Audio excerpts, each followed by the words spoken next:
Hey everybody, it's Melanie and Jill with Retail Therapist.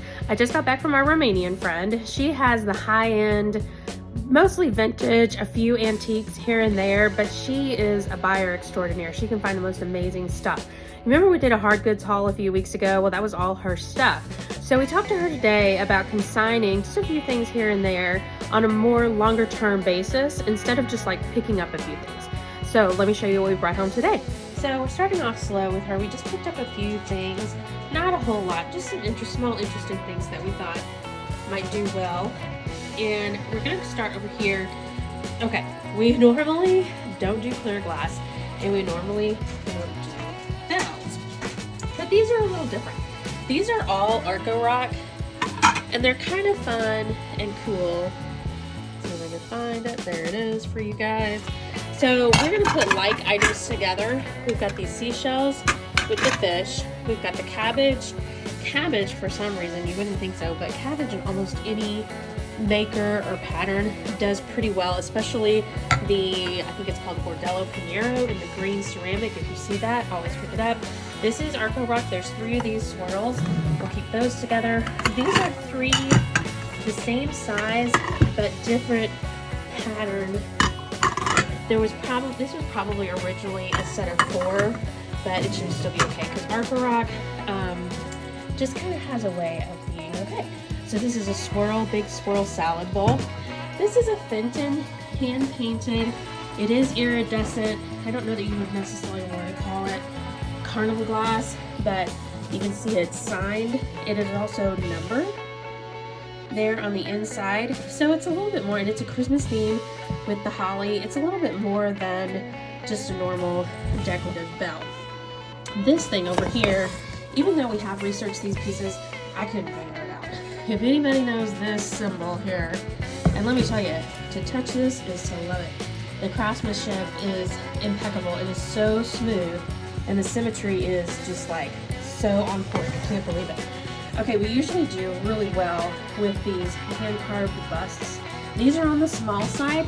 This is more of an African, and this person over here, there's a lot of drama and movement going on with that one, but they're Native American. These are unsigned, but when it comes to this kind of ethnic and cultural art, it really doesn't matter. It has more to do with the personality, and of course, the bigger it is, then the higher we tend to go as far as price.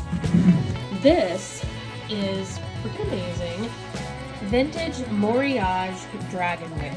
So the Moriage pertains to kind of the textured, the paint and the art technique that is used on here. There's got dragon lids, dragon spout on the teapot. There's so many different pieces, the little demitas or espresso cups, and there's so much detail. Look at that lady right there.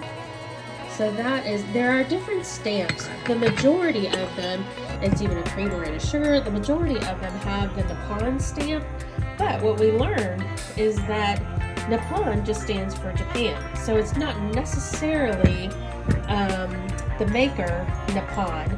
And at one point, it was actually required to put Nippon on all of the porcelain that was being exported from Japan, and then it was required to put both Nippon and Japan.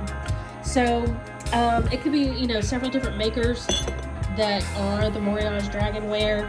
Not exactly sure which maker, but I do know that we have been able to confirm that this stamp was used as far back as the 1920s. So we do believe that this set is legitimate. Sometimes there are reproductions from the 80s that are not worth as much, but we feel like this is older.